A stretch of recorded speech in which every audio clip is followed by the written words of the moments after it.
Sobat muda, Indonesia memiliki sejarah panjang sebelum akhirnya memiliki mata uang sendiri yang disebut dengan rupiah.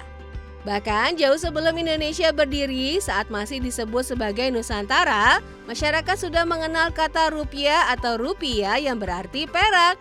Lalu setelah Indonesia berdiri dan mendeklarasikan kemerdekaannya, mata uang yang digunakan adalah uang Republik Indonesia atau ORI, menggantikan mata uang yang digunakan saat pendudukan Belanda dan Jepang.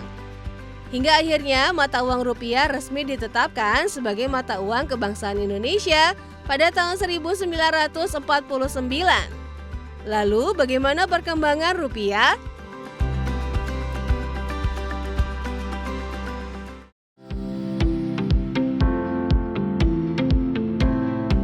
Sobat muda, di tahun 1946, ORI mencetak 4 pecahan rupiah pertama, yaitu 1 rupiah, 5 rupiah, 10 rupiah, dan 100 rupiah. Nominalnya masih terbilang kecil karena kala itu ekonomi masih sederhana dan inflasi belum tinggi. Selanjutnya di tahun 1950-an terjadi inflasi yang cukup tinggi pasca perang.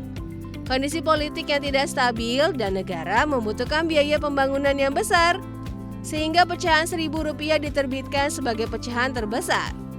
Lalu di tahun 1965, inflasi semakin parah membuat nilai rupiah terus merosot.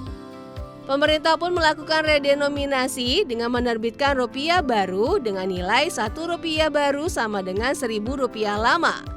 Pecahan terbesar kembali mengecil di nominal Rp100. Memasuki masa Orde Baru, inflasi sudah mulai bisa dikendalikan, tetapi sayangnya nilai rupiah tetap melemah secara bertahap hingga puluhan tahun. Pecahan besar pun mulai bermunculan mulai dari Rp10.000 di tahun 70-an. Pecahan Rp20.000 di akhir tahun 80-an. Diikuti dengan terbitnya pecahan Rp50.000 di awal tahun 90-an. Hingga akhirnya di tahun 1999 pecahan terbesar diterbitkan yaitu Rp100.000. Pecahan ini terbit setelah masa krisis moneter yang melanda Indonesia di tahun 1998. Krisis ekonomi menyebabkan nilai rupiah jatuh sehingga untuk melakukan transaksi besar dibutuhkan uang bernominal besar pula. Hingga kini pecahan terbesar masih sama di nominal Rp100.000. Dan pecahan terkecil di nominal Rp100 dalam bentuk uang koin dan Rp1.000 dalam bentuk uang kertas.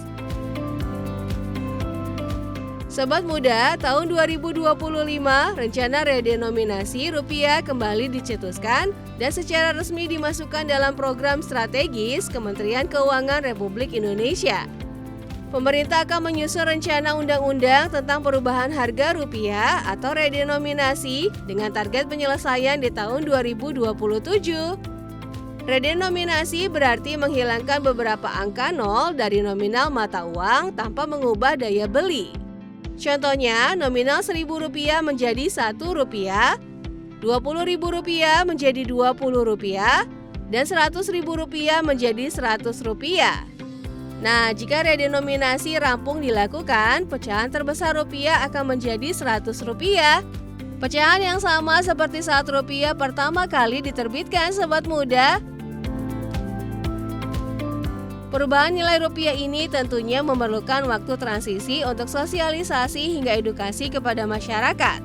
Gaji karyawan yang biasanya berjuta-juta akan menjadi ribuan, puluhan ribu, atau bahkan ratusan ribu. Namun sisi baiknya, catatan keuangan seperti invoice, kwitansi atau laporan keuangan akan menjadi lebih mudah, terutama transaksi besar atau sistem digital. Bagaimana denganmu sobat muda? Sudah siap menerima tantangan redenominasi rupiah?